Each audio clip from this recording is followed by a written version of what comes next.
There I am. Welcome back to Typically Unique, everybody. Happy Halloween week. I only do one live a week, so I wanted to do something for Halloween. So that's kind of the theme for today. I want to say hello to everybody that's in chat so far. Hi, Jeff. Hi, Leslie. I saw Carlos. I know there's some others watching. Hi, everybody. So I just wanted to talk about a little bit of Halloween in general before we get started. But today, what I have planned is to share a case with you that happened on Halloween. And you can let me know in the chat if you're familiar with the Napa Valley Halloween murders that happened. We're going to watch that and compare it to the Idaho4 case and see what happened with that case and how it compares. And then I want to dive into interview techniques. So we've seen the interviews with Idaho with Bethany, Dylan, Hunter, and Emily, I believe, so far. And a lot of people have their thoughts about those interviews and critiquing them. I'm one of those people, and I keep making opinions. And so I looked up some things about interviews. I want to go over that, protocols that should have been done. And then I found another case that involved young adults and a teenager.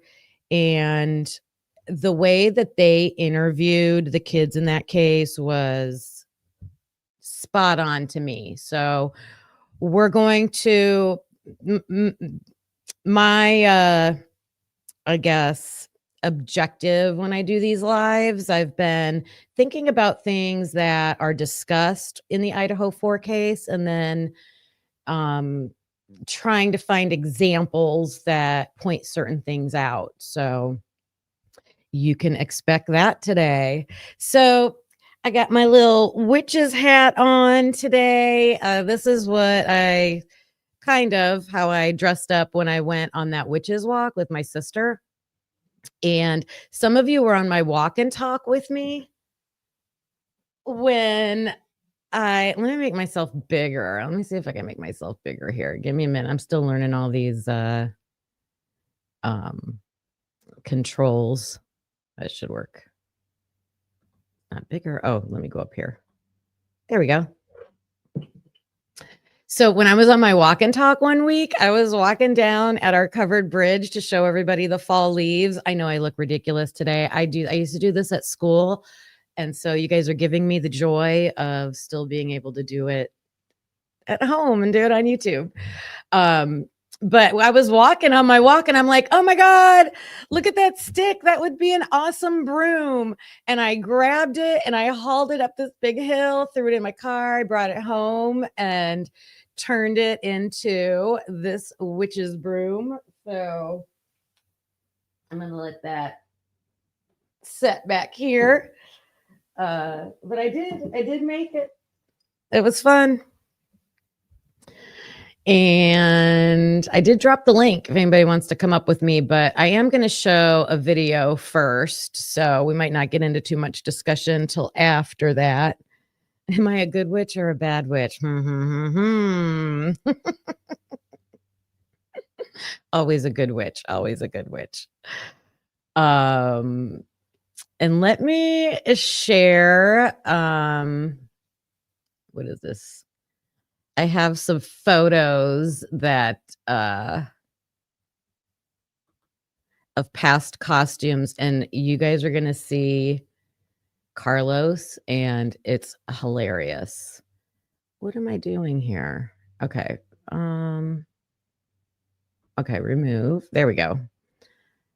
Give me a second here. How's everybody doing today? Anybody else got Halloween plans? I'm not going to be around Friday for actual Halloween. We have plans Friday, so I know I'm probably gonna miss all the fun YouTube Halloween, um, stuff going on, but okay. I this is me dressed up for Halloween, um, for school, and I must have been like, I'm telling you, it was rough, man. I've retired and I haven't looked back, so I was probably like, "I'm dressing up like I feel." I think that was one of those years. Dressing up like I feel. And this is, our what did we dress up as? Oh, the 1920s murder mystery party we had. I'm gonna make this a little bit bigger too. Hold on. Oh, wait, I gotta do this. I get it. I get it. Now it stopped sharing. Where'd it go?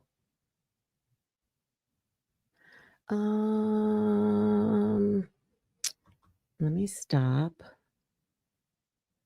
Let me do that. There we go. Yeah, so I got all these crazy photos that I just wanted to show you for our Halloween theme. Yep, so we were 1920s, and that year we went outside and, passed out candy like this, and we were a little rowdy, and the cops were, like,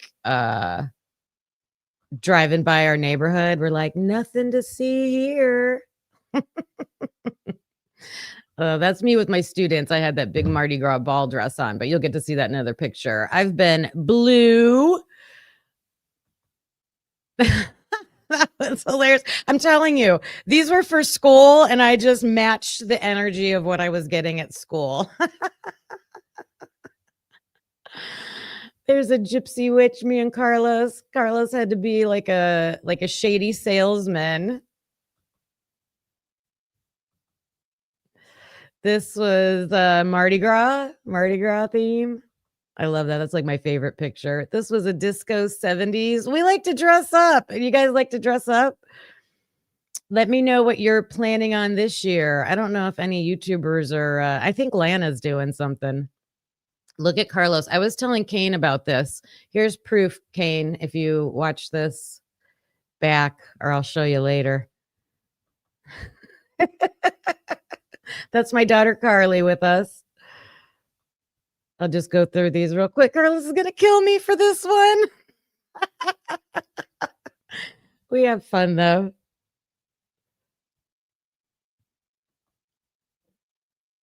Oh, just giving me tips in the chat.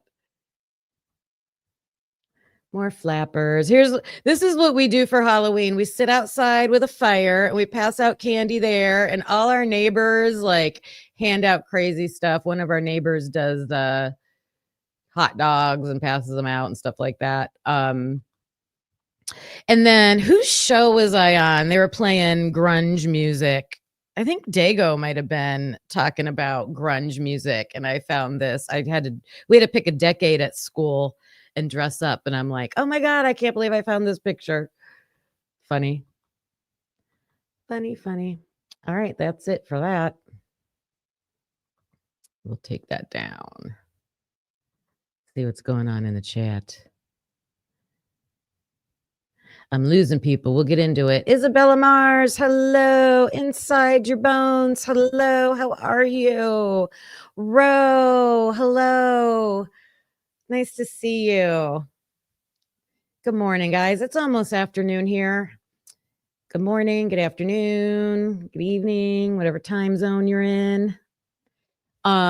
I do have to take a serious moment. Are you guys watching what's going on in Jamaica with that hurricane? Oh my gosh, they're saying it's like category 5, like it's going to be as bad or worse than Katrina was, and it is probably hitting right now.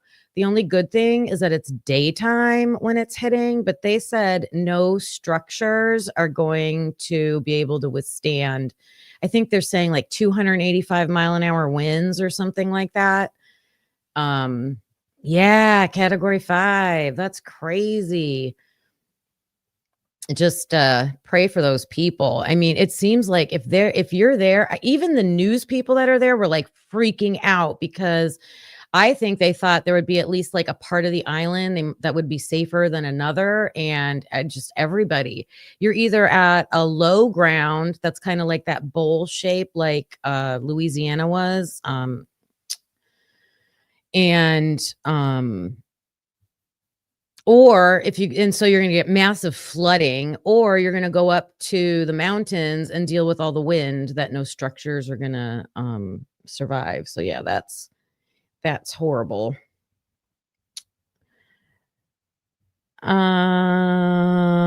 Okay, so we're gonna watch the case of the Napa Valley murders that happened. It's called the Napa Valley Massacre, and it happened on Halloween night. And it happened to 3 roommates were at home on Halloween night.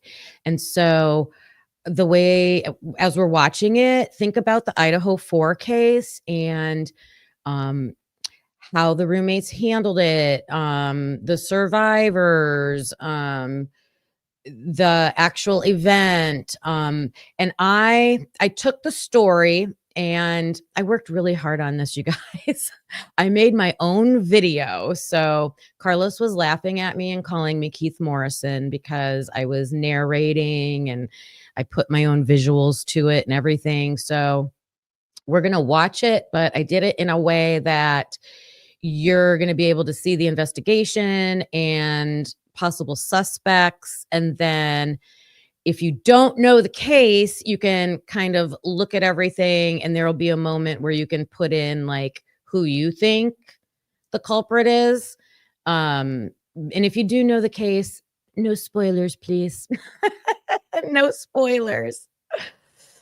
All right. Again, welcome in. And it's going to take me a minute to share this. So let me get this going. Oh, it's right there. It's not going to take me that long. I want to take you to a place you wouldn't expect to be connected to one of California's most chilling crimes. How is the volume on that? How is the volume on that? Hello, Witchy, one of our members. She's green, Rose green, Carlos is green. Hello, members. And thank you for that super sticker. Can I see what is, let me see. Oops. Thank you so much. I appreciate that.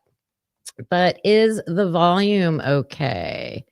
And Christy, hey, Christy. I've been loving like what you've been doing with your videos, the intros and all of that you've been doing. I love it.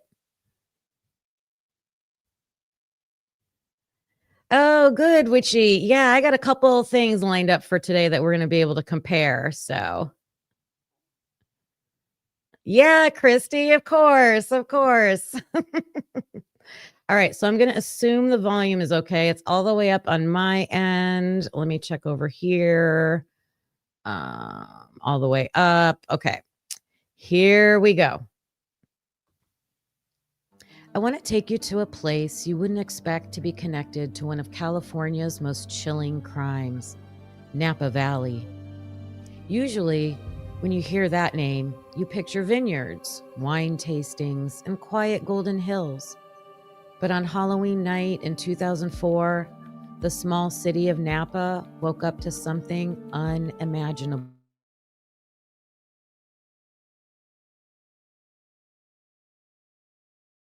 Massacre. A night that left 2 incredible young women dead and a community asking, how could this happen here? And as you'll see, sometimes the scariest monsters are the ones we already know. It was Halloween night, 2004. 3 friends, Leslie Mazzara, Adrian Insonia, and Lauren Mayanza, lived together in a home on Dorset Street. Leslie and Adrian were passing out candy to trick-or-treaters that night. Lauren, it seems, had gone to a Halloween party. After trick-or-treating was over, The night was quiet. The kids had gone home. The porch lights were off. At some time, Lauren makes her way home. All the roommates are in their beds, sleeping or near sleep. But around 2 a.m., something or someone broke that silence.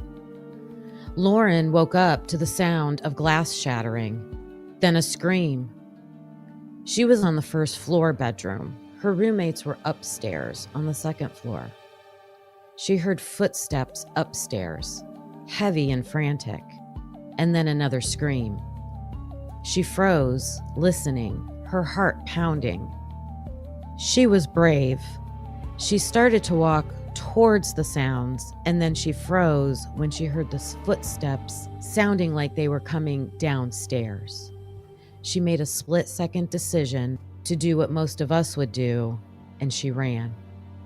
She ran out the back door trying to beat the intruder. She hid outside, not sure where he was, terrified, waiting until the noises stopped. She thought it sounded like the intruder left out a window. After waiting a while, when everything was quiet, she made the brave decision to go back inside to check on her friends. She went upstairs to Leslie and Adrian's bedrooms, and the sight that she saw was horrific. Her two friends had been stabbed in their beds. Adrian, though, was still alive, pleading for help. After seeing that her friend needed help desperately, Lauren ran out with her phone, got in her car, and called 911 as she was driving away. She still wasn't sure where the intruder was. Talking to 911 and telling them the information that she knew, the 911 operator was shocked that she had left the house and told her to go back. And she did. First responders arrived, police arrived, and they just could not save Adrian. Both of Lauren's roommates were gone, and she didn't have the slightest idea of who could have possibly done this. The investigation kicked off with a sense of urgency and confusion. Police found blood evidence on a window and several cigarette butts outside. The cigarette butts held DNA that didn't match any of the victims.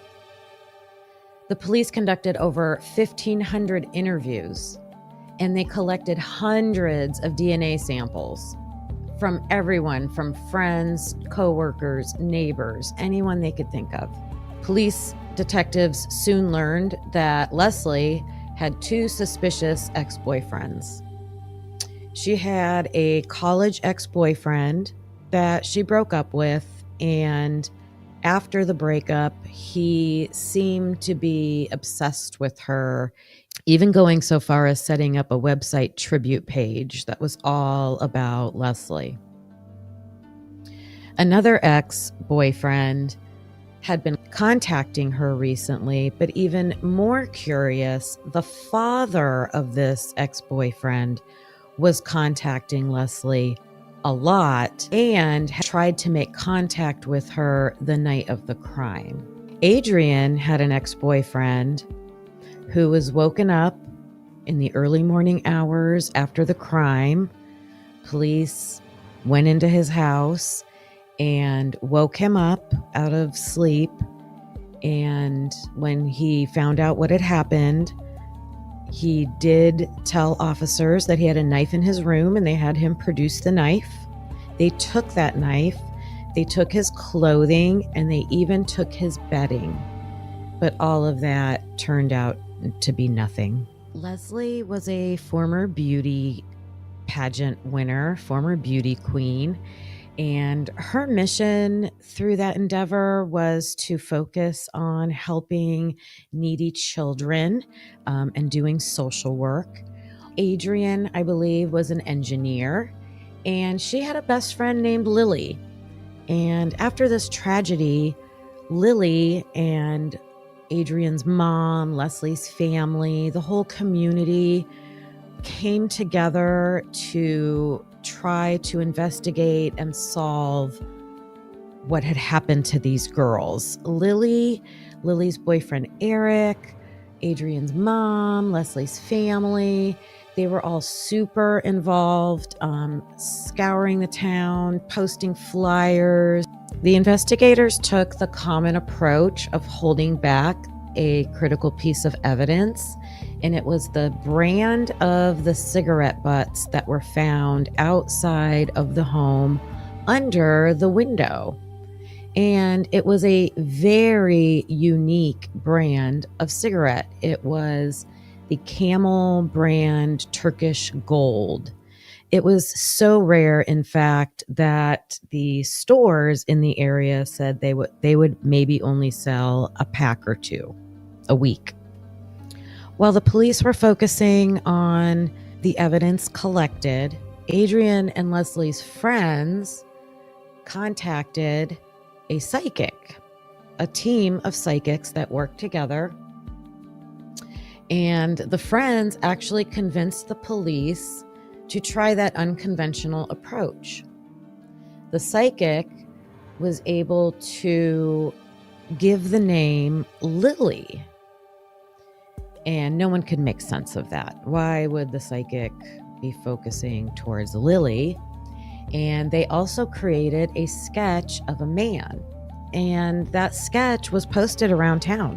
When the sketch led nowhere, police finally decided to release the brand of the cigarette butts to the public. And that is when the case was finally able to crack open. At this point in the story, I want you to think, who do you believe the perpetrator is? Do you think it was Leslie's ex from college with that psycho website tribute to her? Leslie's ex-boyfriend's father, who was kind of creeping, trying to communicate with her all the time? Leslie's ex and his dad together, or just that ex that was also trying to communicate with her? How about Adrian's ex, that they woke up out of his sleep? He had a knife. Anyone else related to any of the victims? Or do you think it's just a random stranger? I will say that when I was watching some other episodes about this, the police right away said that they did believe that it was someone in their inner circle. That's why they were so focused on their community, their immediate friends, their immediate relatives, past relationships. They said, the police here in Napa Valley and the investigators said that when they see a crime like this that's so vicious, they immediately think that it is someone connected to the victims. So in the chat, let me know if you want to take a guess. If you know this case already, don't put any spoilers, please. And then we'll continue and find out who done it.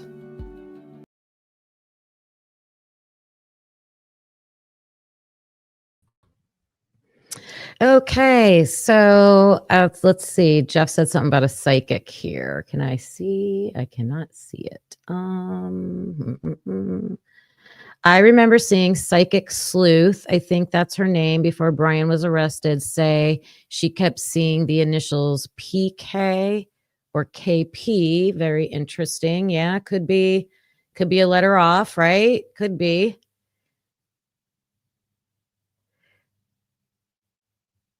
Oh, the roommate, William. I didn't even add that one, did I? Wonder if she smoked Camel Golds. Or, and hello, William, hello. Or she staged it. She framed somebody. I saw someone said at least she went back into the house, right? Or at least she called 911. Yeah, I've been jotting down a lot of comparisons to the Idaho4 case with this. Hi, Lucy. Good morning. Almost afternoon. I'm ready for Halloween over here.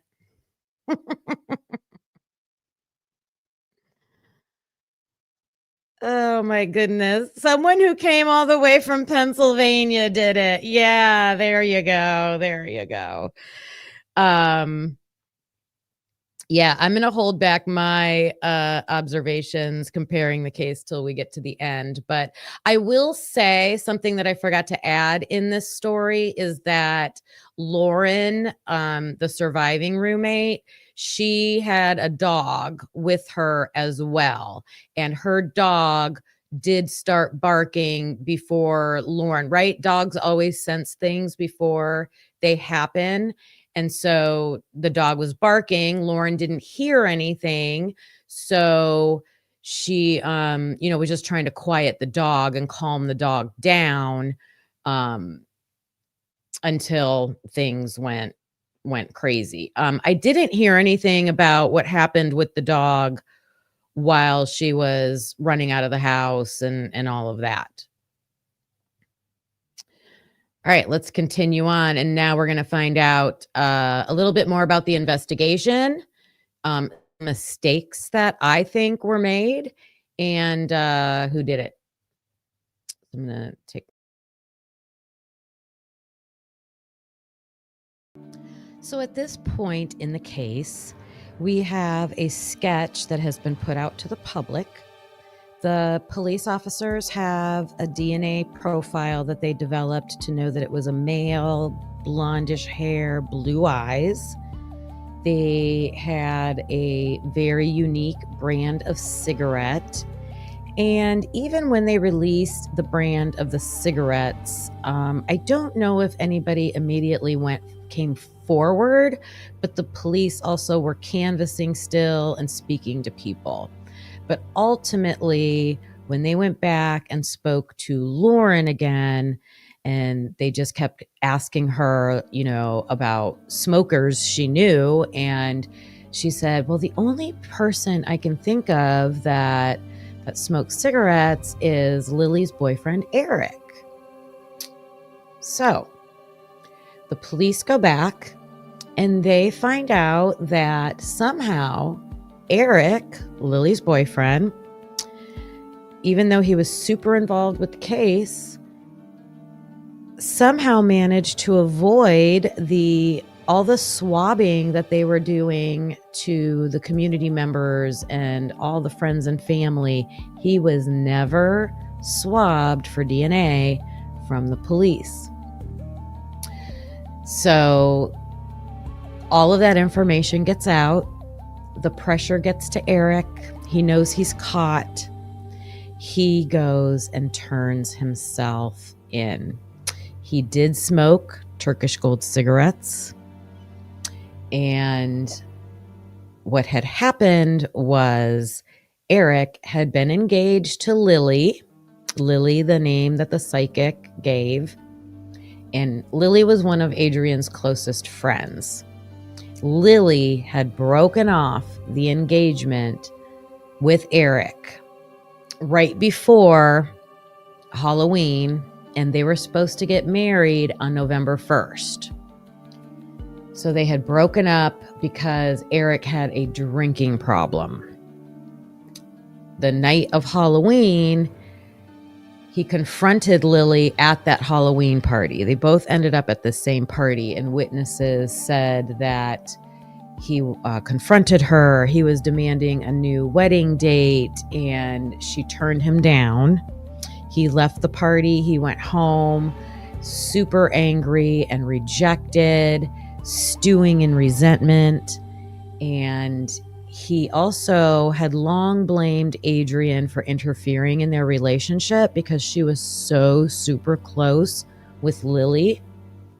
She had even had a trip planned to go with Lily to Australia at the end of November. So they were supposed to be married November 1st. And then at the end of November, Lily was supposed to leave with Adrian to go on this girls' trip that they had been planning forever. So Eric, with all that rage, left his house that night and went to go attack Adrian, and poor Leslie was also there. Before anyone knew the truth, Eric wasn't hiding in the shadows. He was standing beside Lily, helping with the investigation. He attended vigils, comforted families, and acted as a pillar of support. And that's how he was able to sneak on by. By February of 2005, and the murder happened on October 31st, 2004, Lily and Eric had gotten back together. When he finally turned himself in, his family stood by his side, and so did Lily. It wasn't a dramatic arrest. It was quiet, calm, and heartbreaking. Even in court, Lily stood by him. During her victim impact statement, she professed her love for him, the same man who had taken her best friend. Eventually, she divorced him after his sentencing. Eric took a plea deal for life without parole, a decision supported by both families because they wanted him to suffer for a long time. They did not want him to have a quick death. They wanted him to stay in prison and just suffer, the families of the victims. Eric gave a remorseful statement, wishing he could undo what he had done. The courtroom fell silent. The case was over. But every Halloween in Napa still carries a chill, a reminder that darkness can live in even the most peaceful places.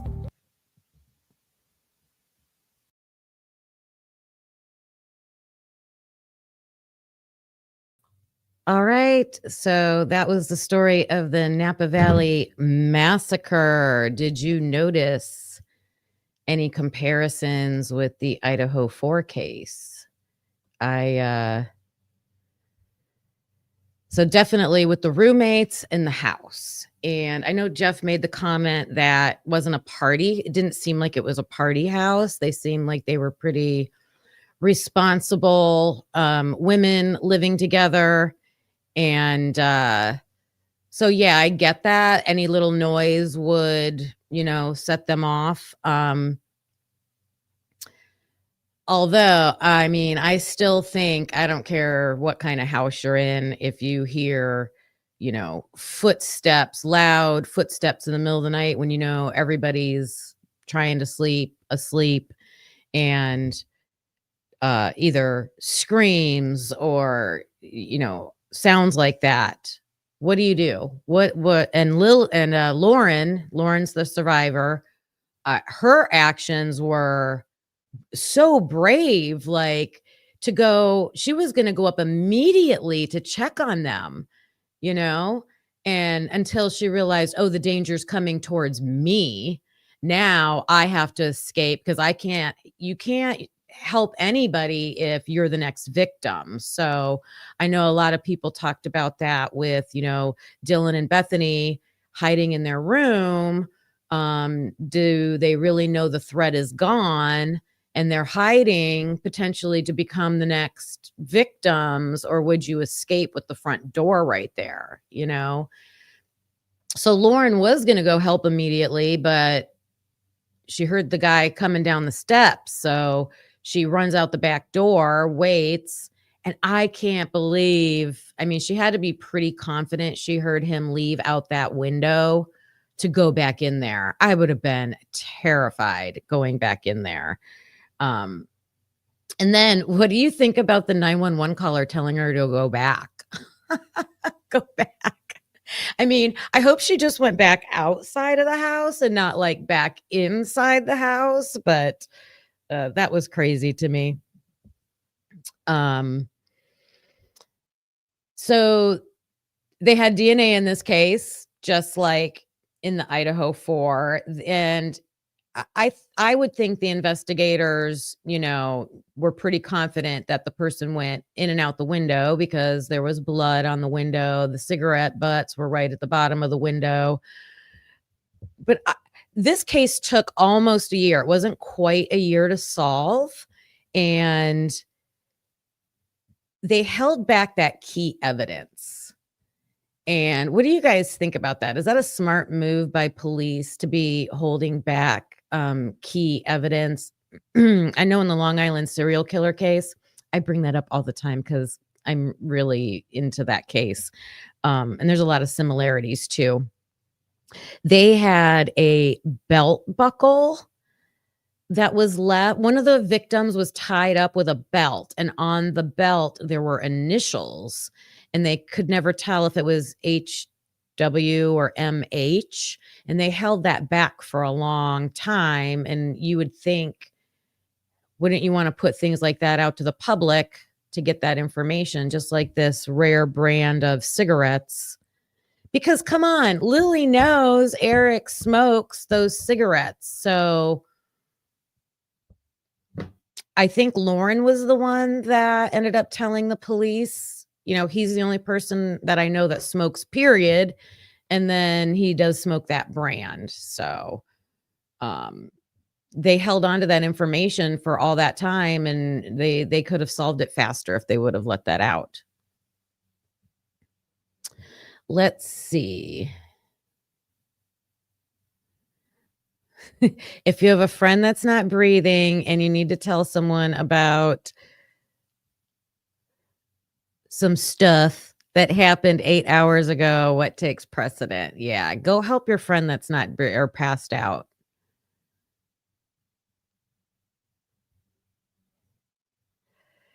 Jeff wonders if law enforcement held back the actual year of the car. I mean, isn't there evidence that they really did, do the analysis of the car? Like, there's reports, right? Like, there's reports that came out. It's a 2011 to 2013, and then they went back and revised it. Yeah, I agree with this comment too. What would we have learned if that 911 operator didn't cut Dylan off? We'll never know.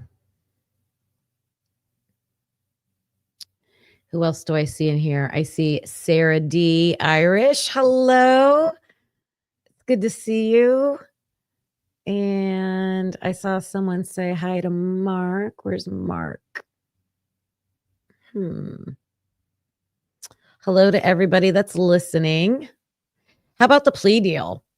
I mean, I think this case is very different than the Idaho 4 when it comes to that, because they had Eric, he confessed. Like, he just broke down and told them everything. So, um, they pretty much we're gonna talk about that phrase pretty much today.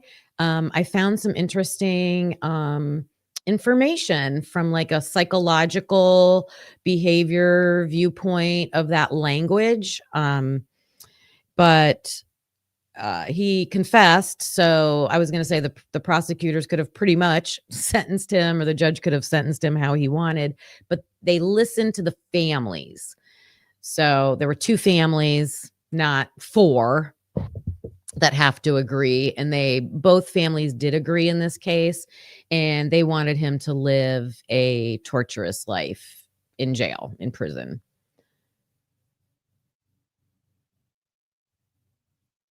Let's see, I'm looking for some more comments. You guys are talking about the car.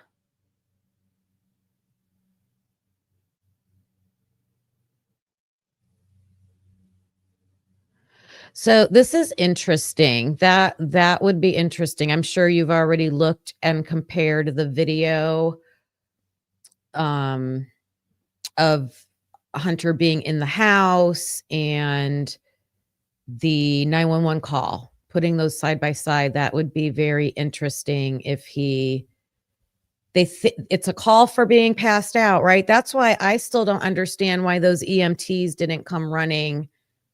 No one should have told them not to come, because no one had entered the house yet. The police officer had not entered the house yet, and here comes the EMTs, like, no equipment, just strolling down the road, like, "What?"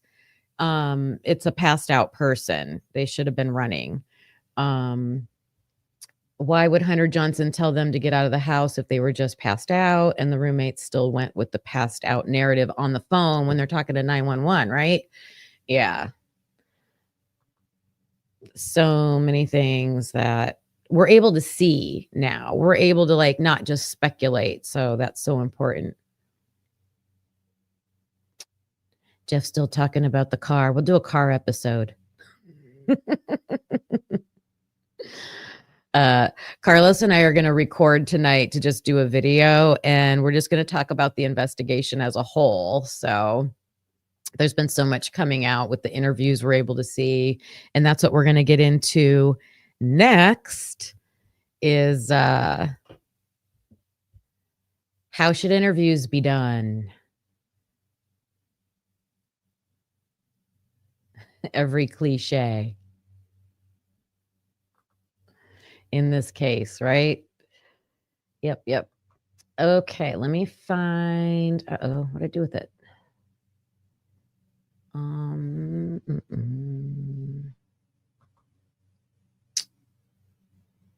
going to pull up a list. There are 2 interview techniques, and one of them is called the Reid Technique. Have any of you heard of that? How am I going to be able to share this? I'll figure it out. I'll figure it out, you guys.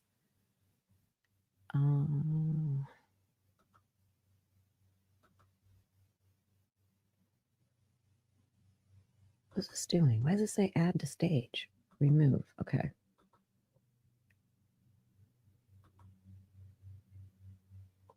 Oh, StreamYard does help you out. You just got to know what buttons to click on. All right, I'm getting it. So the Reid Technique, I'm assuming, is named after the guy that created it. And there's like 4 steps, but the 4th step has 9 parts to it. And we really don't even need to worry about that. So when police officers are interviewing witnesses, okay, they want to find out all the facts, and there's ways to go about doing that. And when we watch the example that I'm going to show, you'll often see them just start having basic chit chat with people before they get into the interrogation part. It's not an interrogation right away. It's an interview, and there's a difference. So with an interview, you're just trying to find the facts. And then, but before you can jump into that, they'll usually try to build a rapport. And there's many reasons that we're going to see when I show these examples of why they do that. There's really some interesting information that they can learn when they do that. And so the Reid technique is to do fact analysis, do an investigative interview, and then if you are finding inconsistencies or you're suspicious about the person, then you go into like interrogation mode, and there's like 9 steps of that. So that's the Reid technique. So I don't know, in every field, like I come from education, every field, medical, business, law enforcement, there should be best practices, right? That should be followed. And I'm just not so sure that when they were doing those interviews with those kids, an hour to 2 hours after the police arrived, I think a lot of these best practices were missed. Not all of them, but a lot of them.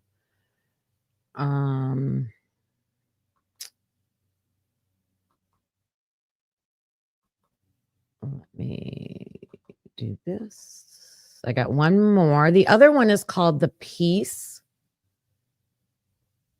All these acronyms, right? That's another thing. All different fields have different acronyms. Oh boy, this one's harder to see. Let me get it big on my end so I can see what I'm looking at. So peace, Peace.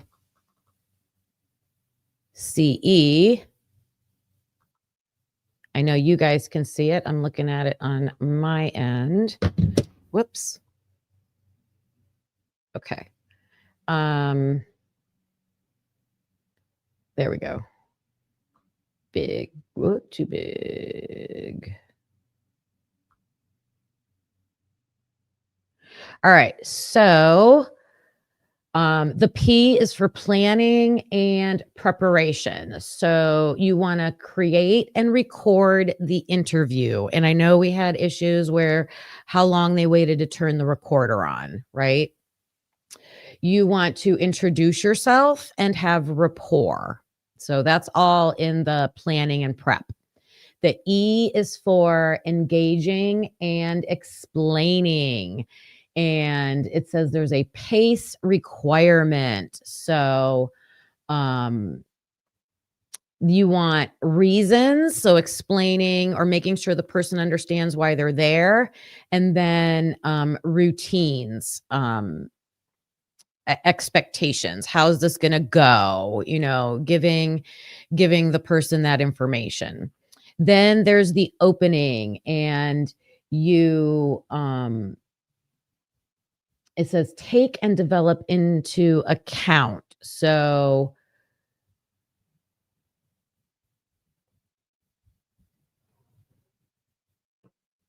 I know in this part of it, they'll open up with there's a reason why they open up with a general statement of like, tell me what happened, or they just give the opportunity for the person to just tell what they know. Then there's a review. Okay, so the person just they gave their story, and now they're going to pick something they said, and now they're going to start clarifying, so drilling down. And I know with the Idaho case, we there were a lot of topics that came up, answers that people gave that we think they didn't do that with.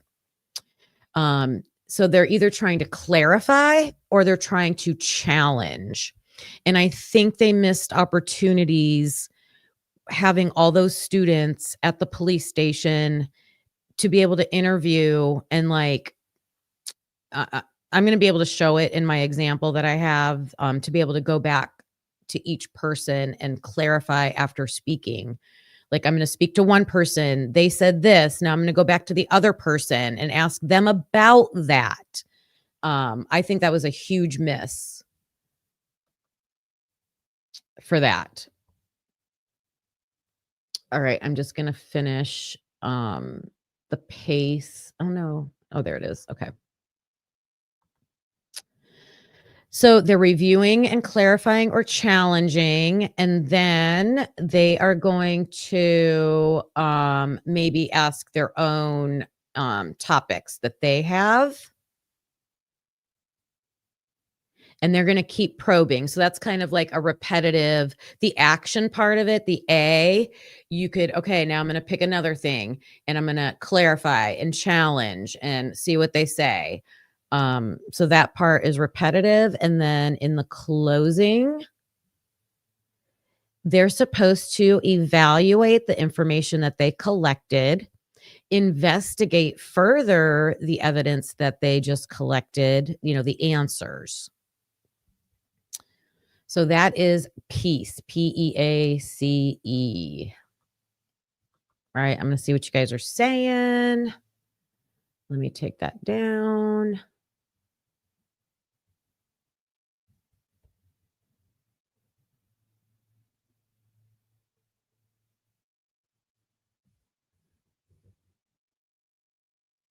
You guys are talking about the hurricane. I know. Any updates on the hurricane? Why did Gooch turn off the recorder for the feds talking with DM? Yeah, shouldn't be turning that recorder off.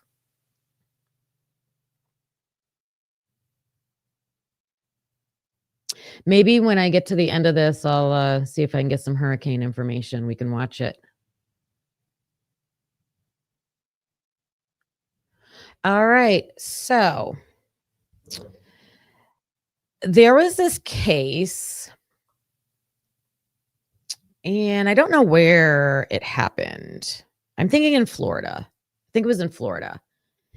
And there's this 18-year-old girl that owns a house, and she just had all kinds of people staying with her. And There was a guy named Mike, a girl named Amber, the owner of the house is Brittany, and another guy that went by Soto. Soto, Brittany, and Mike were living in this house, and Amber, they're all so Brittany was 18, Mike, I think he was in his 20s, I think Soto's in his 20s. Amber's a 15-year-old girl, and she's hooking up with 20-something-year-old Mike. And she also had a boyfriend that was her age, but she had broken up with him. And Amber also has a brother named Kyle. Kyle's going to be the weak link in this case. And they're all hanging out at this house all the time. And they all have a grudge with this. Seth is the victim. Seth is Amber's ex-boyfriend. And they set this poor kid up. Like, she got a hold of him and texted him and said, hey, meet me outside late at night. And her and Brittany, the two girls, went to go meet him. And then they're telling some crazy story that to the cops, because Seth ends up dead, that Seth showed up at their house, at the house. So the police are trying to find out what happened to Seth, who did it, why, how many of them were involved, all of that. So that's kind of the setup. Yeah, definitely lured to the house. But what I want to focus in is how they interviewed these kids. So again, not completely parallel to the Idaho4 case, but an event happened at a house, and 1, 2, 3, 4, 5 people were there. 5 people were there. And they're going to interview all the people that were there. So let me pull this one up. Thanks, Witchy. I appreciate you. Thanks again for the super sticker. And yeah, be careful on your drive. I hope the weather's good for you where you're. I hate when there's weather when I'm driving. Okay. So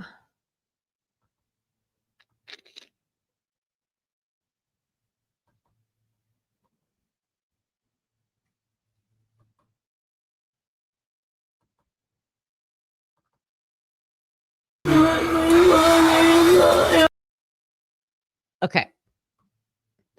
So those are the two girls. That's Brittany. Amber's 15.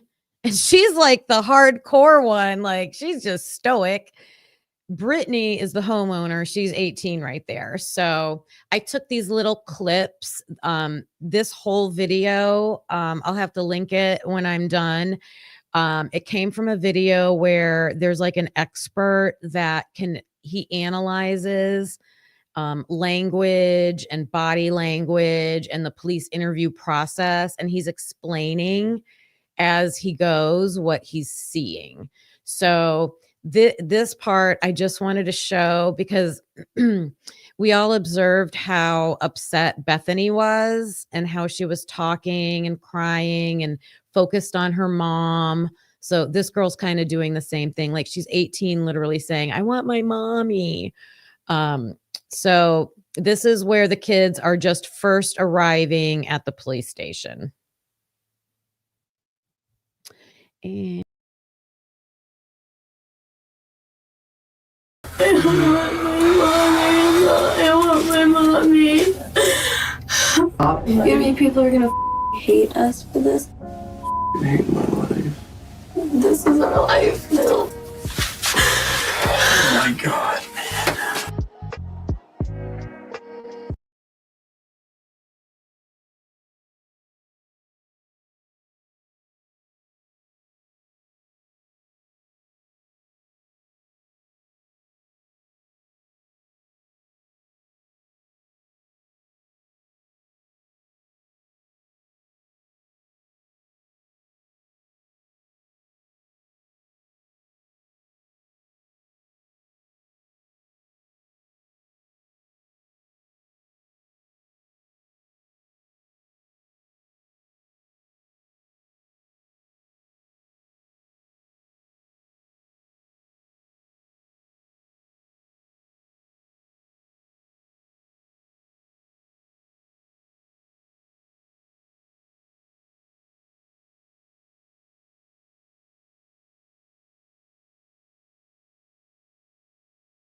When dealing with multiple suspects, such as in this case, one common tactic that detectives will use is to separate them, allowing each one of them to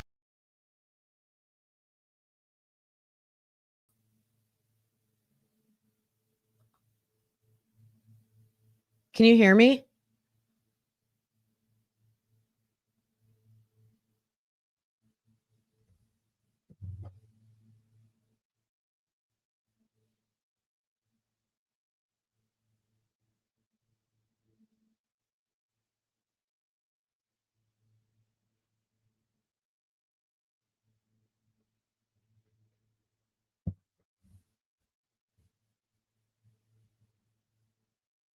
I hope it's not the video. Like I took very teeny tiny clips out of that video, wrote on all of them, put background music, put a moving background.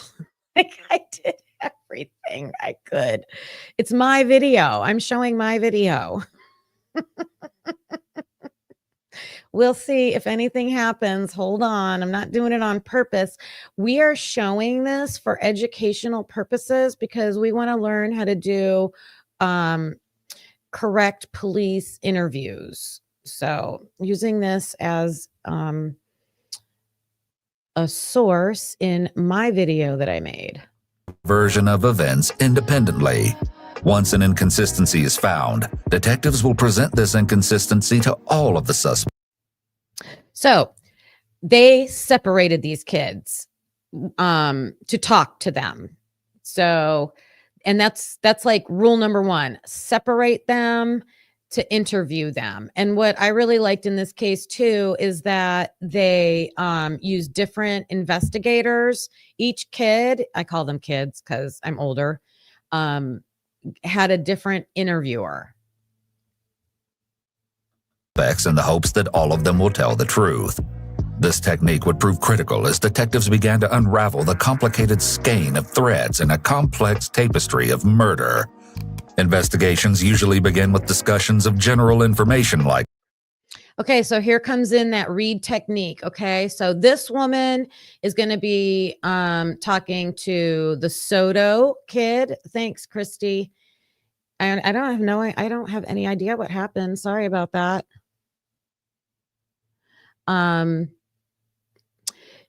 this investigator, she starts off just chit-chatting with him, talking to him. One of the things she talks to him about is his tattoos and just trying to get him to speak.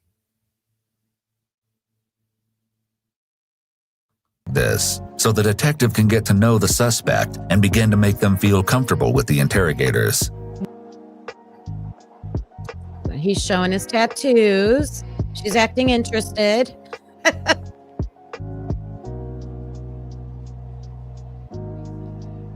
You even said it yourself, okay? You're nervous about places like this, okay? So there's no way you're gonna sit there and tell me that you got into a police car, okay? And ask no questions as to why you're getting into a police car after being woken up, okay?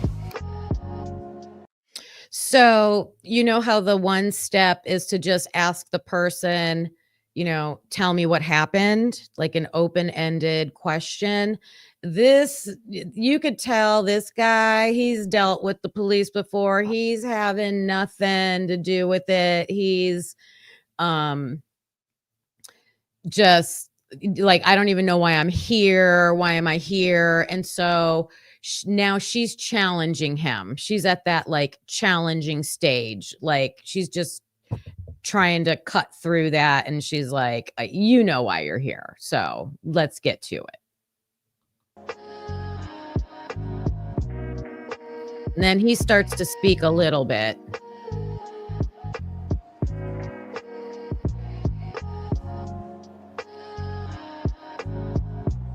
So he's just like, well, I think an incident happened. Something about some kid, maybe something happened. He doesn't know anybody. He doesn't know anybody's names. Like he was just sleeping. Hi, James. Well, I already said hi to you, but I see your comment. Oh, thank you. That's okay. Welcome, welcome. I appreciate that.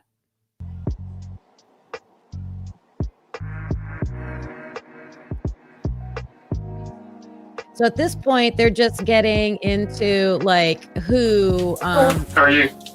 Good. About to Good. go crazy. About to go crazy? Yeah, I can't. I recall Okay. Well, we don't need that. I'm Detective Bill with the Sheriff's Office. Charlie. Charlie?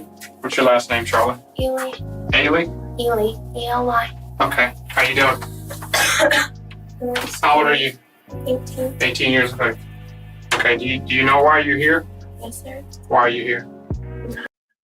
So both of those interviewers started off with, do you know why you're here? Instead of like, tell me what you know. I guess that's how maybe they all got together and decided that's how they were going to approach this. But he is very professional. He went in, I'm Detective so-and-so. And I know a lot of us were laughing at Maury for saying, hi, I'm Lawrence.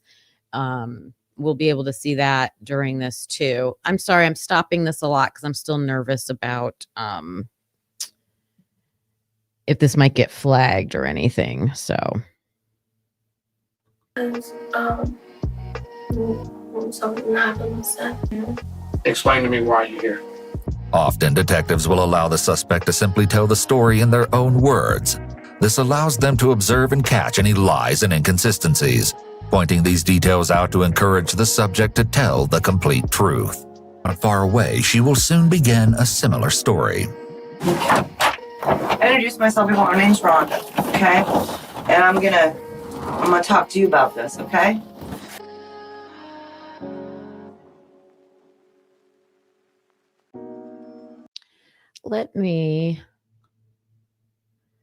So you can see, so this is Amber with her mom, right? So they've got all these different detectives at the same time with these kids in different rooms. I wish they would have done that for the Idaho4.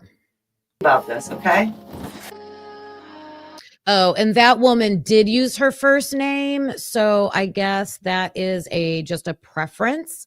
Maybe just their approach. It could just be their personal approach. So I guess Maury wasn't as off doing that as we all said. So I will point things out in their defense when I see them. I know, Christy, I'm hoping. I just still, So now she's checking him for injuries.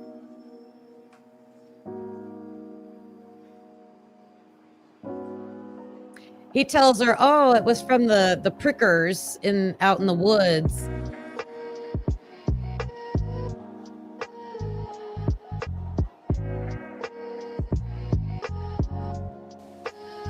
Amber and I guess I don't know, that's pretty much it. I guess he had some problems with some other kid and What kind of problems? Once again, Justin uses two selective memory statements, I guess and I don't know, followed by another exclusion qualifier. That's pretty much it. This doesn't mean he's guilty, but it could suggest that he's withholding information related to the case. It's possible that he's either protecting someone else or himself by holding back. This is also only an indication of deception when it isn't part of someone's normal speech patterns. Some teenagers and young adults use phrases like pretty much all the time. This is another instance that highlights the importance of the officers having some low-stakes conversations with individuals before the interrogation begins, so that they can get a feel for their baseline speech patterns. That way, if their word usage changes in association with certain topics, the officer can be more certain that something is off about that specific topic. Okay, I thought out of the whole video for this is like over an hour long. So you can watch the whole interrogation go through, but he literally said pretty much, and I was like, oh my gosh. And so this expert is explaining that that's why the detectives, they will just talk with you to get to know you so they know how you speak. How do you talk when nothing's threatening or you're not nervous about something? How do you normally talk? And I would have to go back and look at other any clips or videos that we have from Dylan about Dylan. Does she say pretty much a lot? I know I heard her say it other than saying pretty much at 4 a.m. I know I've heard her say it with other things. So it is true. She might just talk like that. But these investigators need to be aware because that's also an indicator that I'm protecting something. So pretty much is like I'm telling you a little, but like I'm holding something back. So how did the investigators in the Idaho4 differentiate that? How did they Thank you, Christy. I appreciate that. Yes, please consider a membership. We're going to be doing a whole lot more here, and I want to hang out and have fun with you guys. So I appreciate that. Yeah, how did the investigators in the Idaho4 know the difference between how Dylan always speaks and was she kind of being a little deceptive when she used that language? And it's not just the phrase pretty much. It's what were the other ones they said? I can't remember off the top of my head. Kind of, or almost, like, almost, just those types of phrases. Well, I think his name is Mike, actually. I knew you would remember. I had faith in you. When did you first meet Mike? Oh, and in this part, he's distancing himself from knowing these people. Oh, I think his name is Mike, he said. I think his name's Mike. Dude, you're staying in the same house as him, right? Just like with Hunter and Kylie, right? You're pretty much there all the time, pretty much. I said pretty much, you guys. I'm not hiding anything. Oh my goodness. Yeah, so that's something that as an investigator, you would want to be on the lookout for. Are they distancing themselves? And then these investigators have to catch on to that and then pull it out of them. They have to challenge that. Always going back to that challenge mode.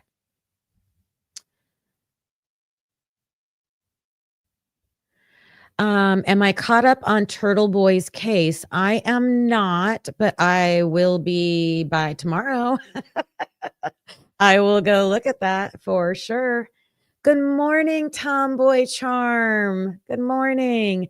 We're in Halloween spirit over here. And we're right now talking about investigative techniques. Oh, I met him like 2 years ago. He met Mike nearly 2 years ago, but just a few minutes ago was acting like he didn't even know his name.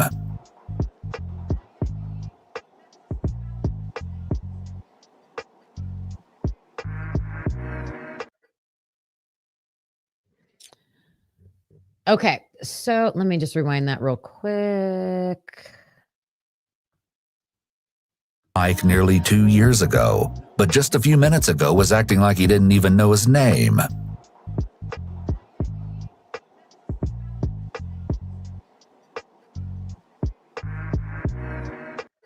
So when she leaves the room, let's start over again. When she leaves the room, those detectives, they're not questioning these kids in one sitting.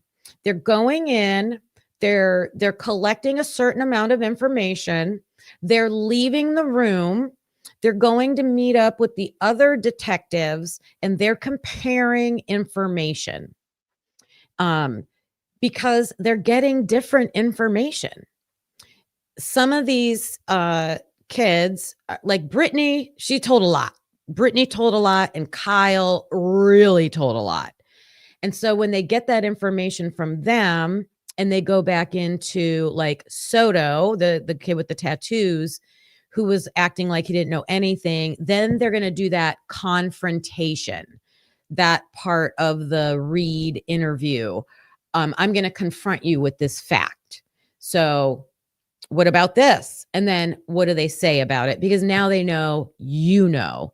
And I just feel like that was completely missed in the Idaho4 interviews, especially with topics like that knife.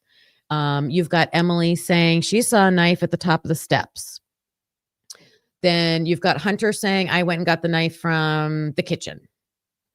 That would have to be a challenge. If you're going to use the Reid technique, these investigators should have went in and used that confrontation challenge approach to figure out, well, what exactly was it? Is it two separate knives? Just to get to the bottom of it. The same thing with Bethany and Dylan. They're both in the same house. Bethany hears and sees something like a firework.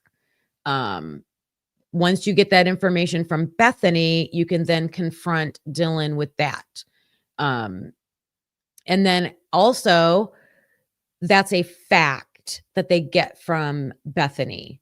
Did they take that fact and analyze it further? Did they ask her further questions about it to really get down to the factual basis? So no, they didn't.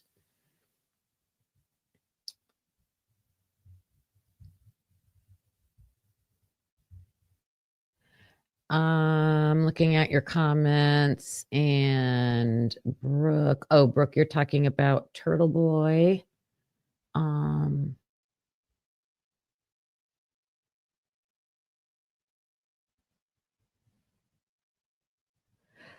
let's be kind in chat. Remember, if you're new here, my husband and I, when we discuss the Idaho4 case, we're on two different sides of this case. And, so Carlos is, always been a guilter for Brian Koberger, and I've always been questioning the case. We listen to each other and talk to each other respectfully. We tried to prove points to each other. We ask each other questions.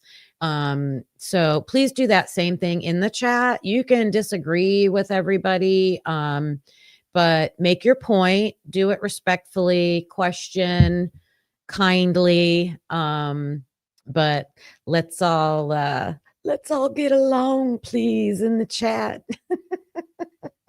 I didn't see what was going on, but I could tell the vibes. All right. I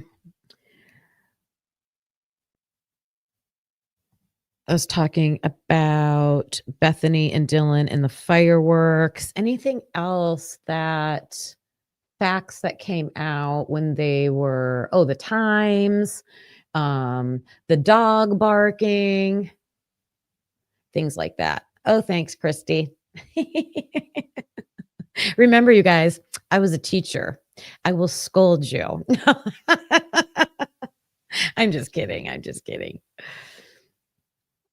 Questioned that case from day one, knowing the area and the issues. Are you guys talking about the Karen Reid case?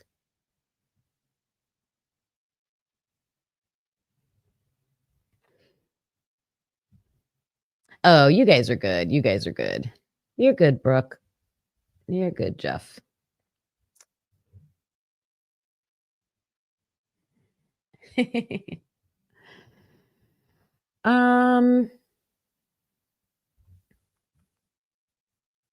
Oh, thanks, Donna. Thanks.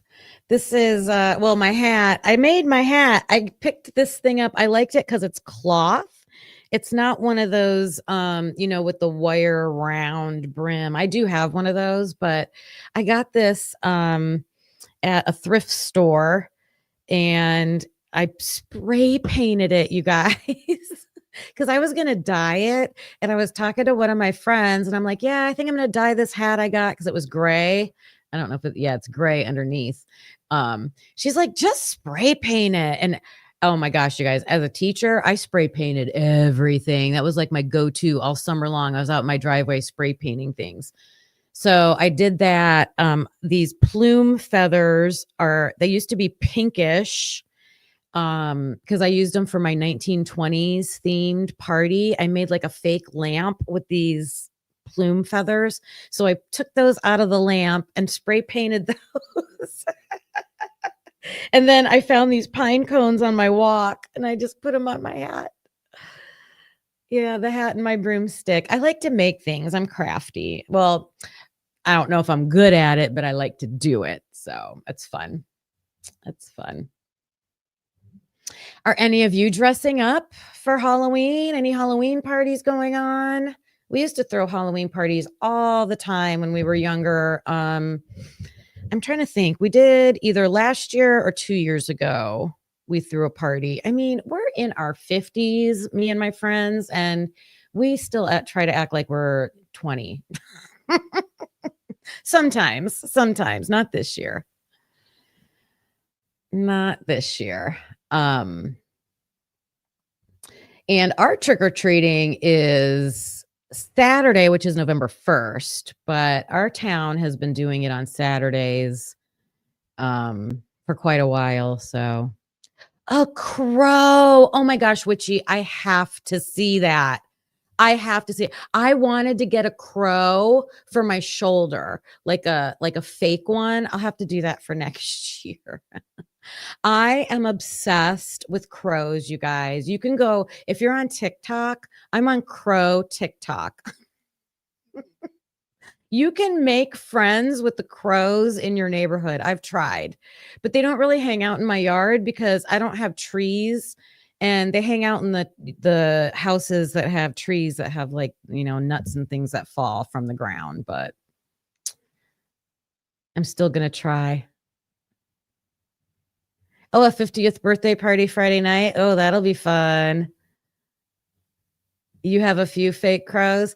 A friend of mine has a couple, but I think one's stuffed and one was wooden. I'm like, that wouldn't work. That wouldn't really work. Oh, Witchy, if there's a way to post a picture, like on my community page or something, please post a picture or email me. I want to see it. That's amazing. That's amazing. All right. Well, today, if you missed the beginning, I made my own video about the Napa Valley massacre that happened back in 2004 on Halloween night. And it does have some connections that can be made to the Idaho4 case. So please go back and watch that if you missed it. I thought it was interesting. And then we were talking about these investigative techniques that I think is important, and hopefully we can bring them up now. The Reid technique, the peace technique, when we're watching, we have a lens now. We have like a lens that we can watch these interviews through. So I hope that helps. And I think I'm going to end this soon. I'm making movies and you're sticking stickers. Hey, slow and steady at Christy. Christy, were you?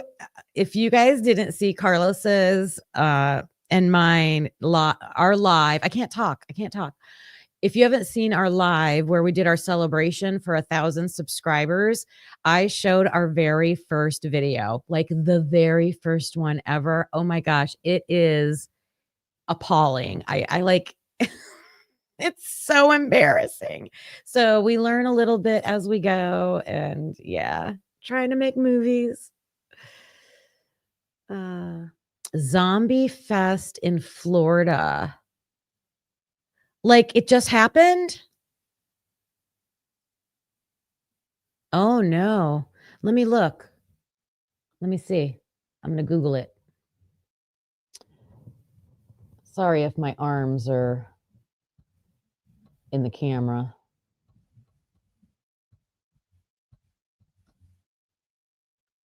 In Florida?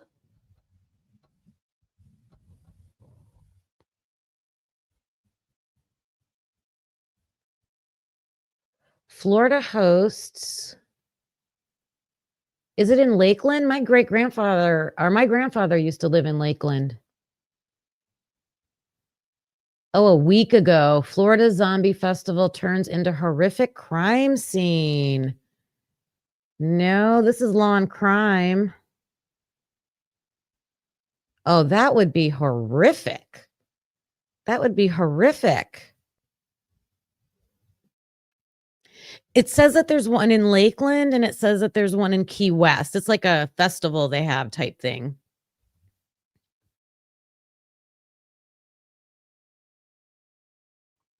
It's funny you bring that up, Brooke, because I did used to follow, things used to pop up for me. I don't know if it was on TikTok or YouTube. And they do have those, like I've seen people go to these zombie festivals, like they load up in their vans and they have them in different places. Yeah, Christy, see if she heard of it. So I guess it was a week ago. All right, let me see if I can show this. Law and Crime's usually pretty good, aren't they? If I stop it a lot.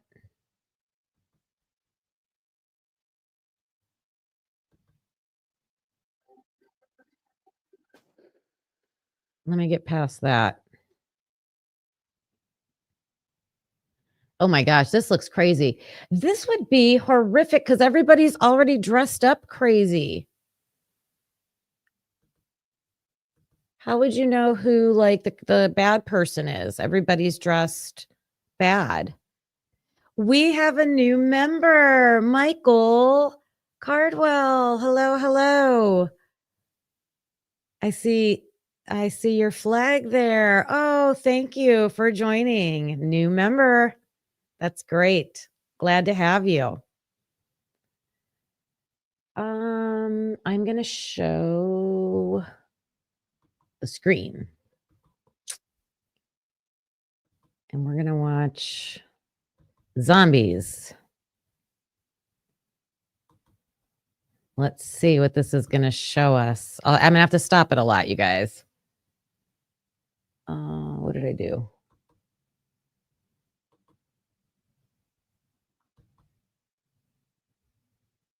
That's not what I wanted to do.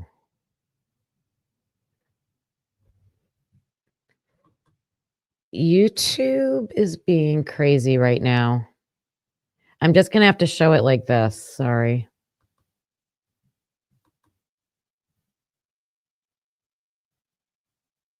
Oh, I'm on my channel. That's why.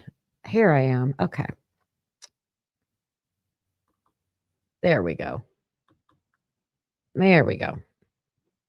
Always just takes a little bit of time. Wait a minute, you guys. Is this is the one you watched, but didn't they just say 2015? Is this old? It's old, not current, right? Tomboy, another new member. All right. You guys, I have been waiting for our memberships to build up a little bit because I do want to like do stuff with you guys and I want to communicate with you and get ideas from you. So I will be reaching out, communicating and doing things for just our members. So welcome, Tomboy. I don't know. We'll watch this anyways. Watching the zombies. Like, could you imagine everybody's dressed up like zombies and then something real happens and they're all like, oh, it's not funny, but it's funny. Oh my God. I said Michael. Michelle. I'm so sorry. I am so sorry. I apologize, Michelle. Oh, Michelle. You have to. I think I need stronger glasses. It's my reading and my eyes. I'm so sorry. And I got to tell you, I have a thing with names. Like, I think it's because I was a teacher. I would be on a mission. I had to know every student's name by the first day, like as soon as possible. That's like the first thing we did. And I feel like it's a respect thing, like respectful. And I feel horrible when I say someone's name wrong. And I was doing that in some of my videos with Emily. I was saying aren't instead of Alant. And I know I was driving people crazy, but it didn't even dawn on me. So yeah, I practiced that name a lot. That's funny.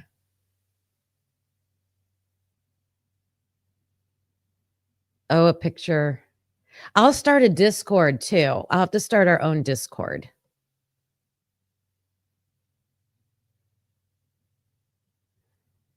This is an older one. Well, let me see if there's something current.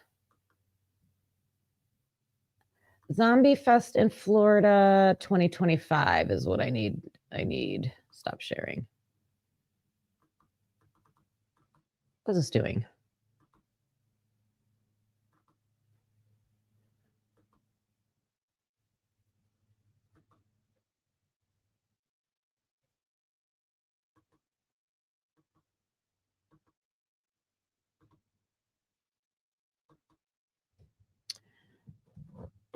I'm going to put 2025.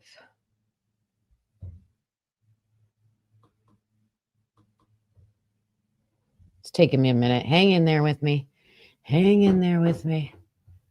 I don't see this, but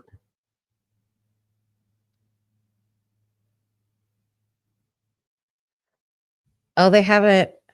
Wait, October 19th in Key West. So there was one in Key West 2019, but the Orlando one is not going to be till this Friday. So did something happen?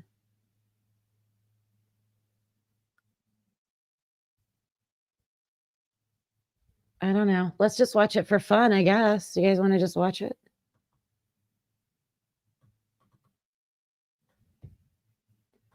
Why is my tab froze? Come on.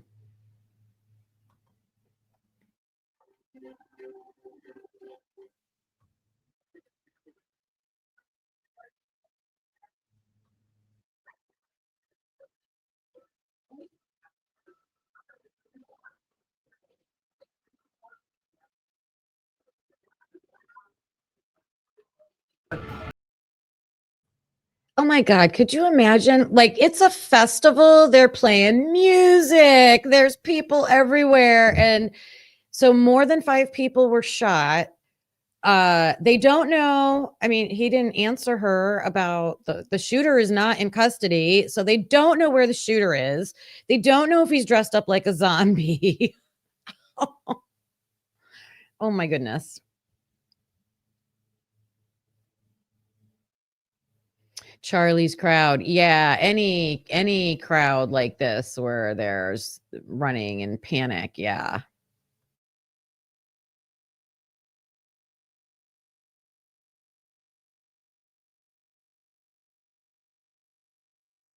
That's a good point, Brooke. Could you imagine having to round everyone up?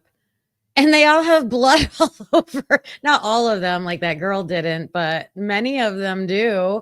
So how would you tell the real blood from the fake blood on people? Oh my gosh. And that would make rescuing people so much harder. And those poor cops are running around trying to find video cameras because their number one thing is, what does this shooter look like, right?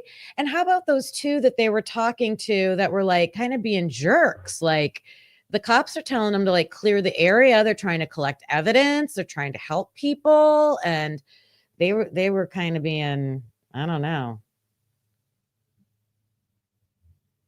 Thriller, yeah, real life thriller video, right? Oh my gosh.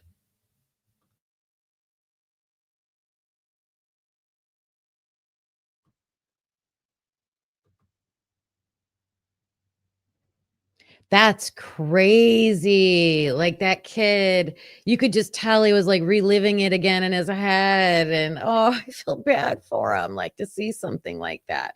But the way they're describing it right now makes it seem like two people knew each other. One pulls out a gun and shoots, but they said more than 5 people were shot, right? So then I wonder what happened.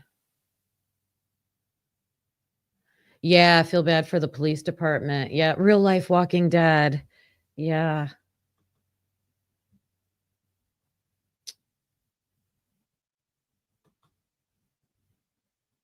Thriller. All right. I'm gonna keep going. I'll take that down so you guys can see. Oh my goodness, don't drink every time they say tips. They probably said it like 10 times right there. Am I correct in saying that there were multiple people killed, right? Like more than 5? Or were they showing different? I'm pretty sure that's what I heard. Is that what you guys heard? And I want to say hello to Michelle F. Hello, Michelle.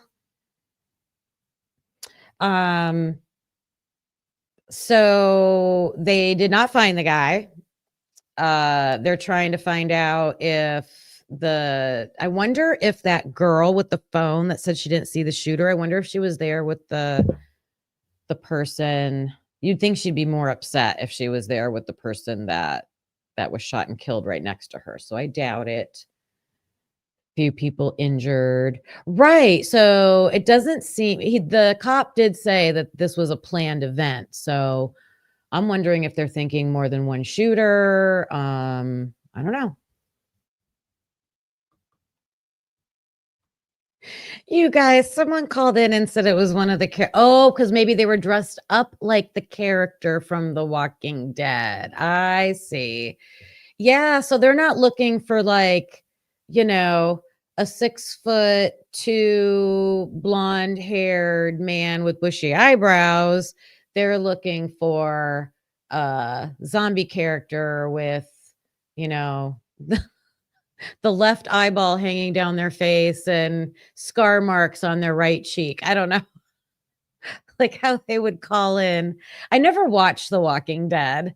I think I tried to, but there was something else I was watching at the time, so I never watched it. Oh, Tomboy. Okay. Is that something you want me to check right now or later? Yeah, just describe everybody by their eyebrows, right? Oh no, Michelle and Tomboy, you both have the flu, the man flu, when you lay in bed and feel sorry for yourself, right?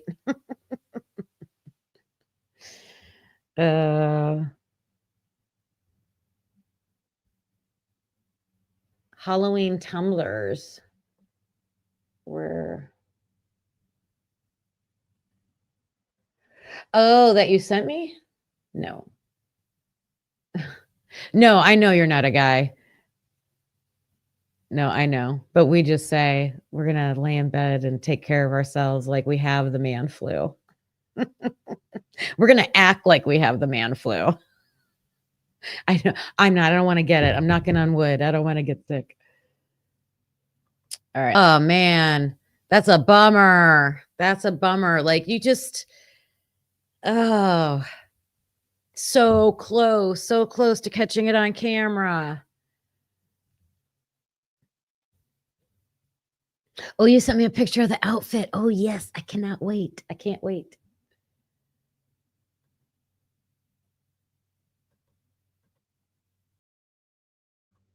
I hate that people of color always have to defend themselves in that way,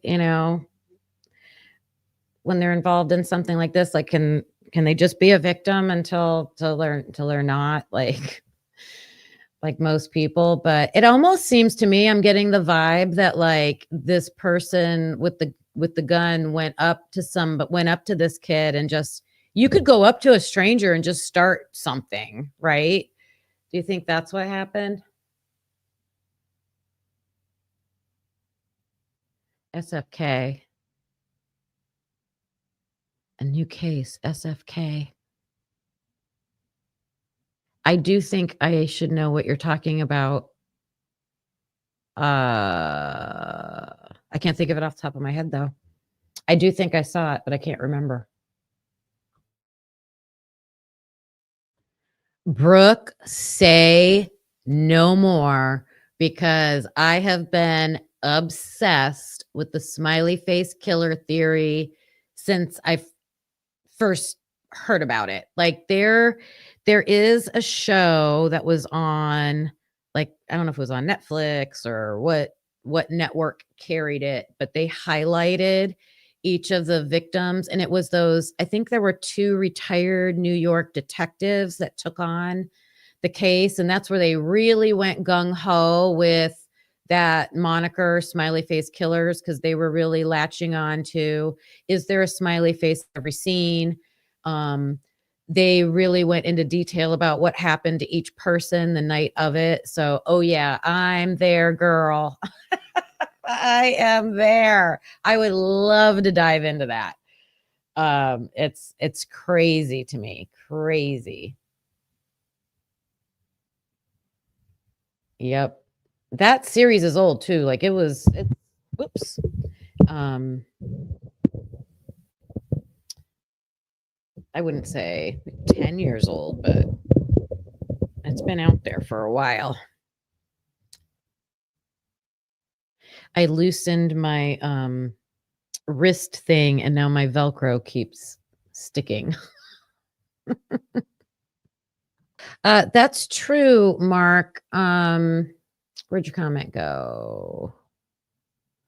Because, parents don't always know everything their even grown adult children are doing, right? So mom might think he was an angel. He might keep, and just there's a lot of people out there that'll throw gang signs but aren't really technically in the gang. So that could go a million different ways. Who knows?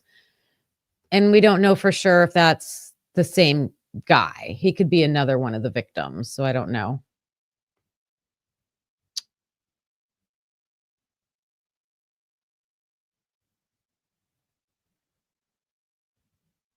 Oh, interesting. Brian Etton's on right now talking about that.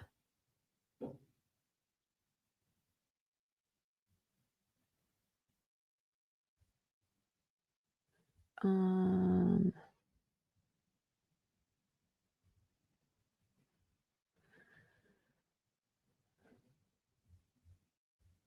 Donna, I was trying to go back to see what your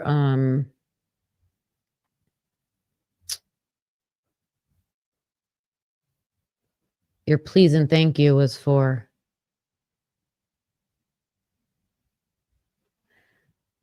Do you want to keep watching this or look for the Brian Enton thing? Oh no, what? Am I going down?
All right. I was afraid of that. I was afraid of that. Thought I was stopping it enough, but we will see what happens. Hopefully it's just a warning. Oh, I don't have volume.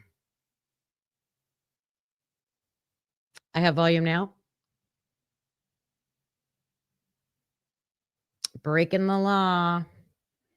I'm mad at myself. I'm never doing that again. If it's not me, I'm not showing it. Okay. Well, it was fun while it lasted, right? It was fun while it lasted. I hope YouTube will see that I was working really hard to avoid all that, but I took a chance. I took a chance. I am going to say goodbye for now. Thanks for hanging out with me. Thank you to all the new members and subscribers. I hope you guys have a wonderful week and fun this weekend. If you're passing out candy or seeing grandkids or your own kids, have fun with it. I miss those days with my little ones. So yeah, Lady Bird Lake is a lot. Yeah, there's so many interesting cases that I want to talk about. So for sure we will do that. Let me find my stuff here.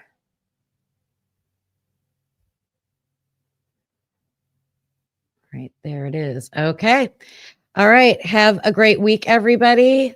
Appreciate you all, and I'll see you soon.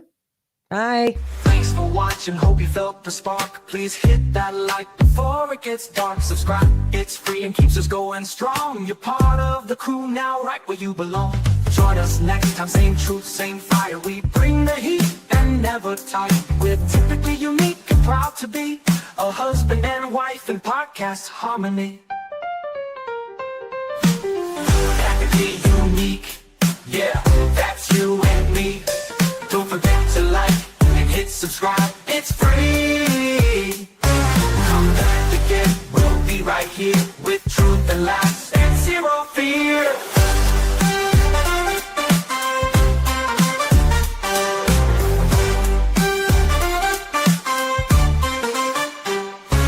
We don't always agree, but that's the show. One love, two minds, letting it flow. We dig deep, we crack jokes, we call it like we see. If that's your vibe, you belong here with me. We don't always agree, but that's the show. One love, two minds, letting it flow. We dig deep, we crack jokes, we call it like we see. If that's your vibe, you belong here with me. We don't always agree, but you felt the spark. Please hit that like before it gets dark. We dig deep, we crack jokes, we call it like we see. If that's your vibe, you belong here with me. Thanks for watching, hope you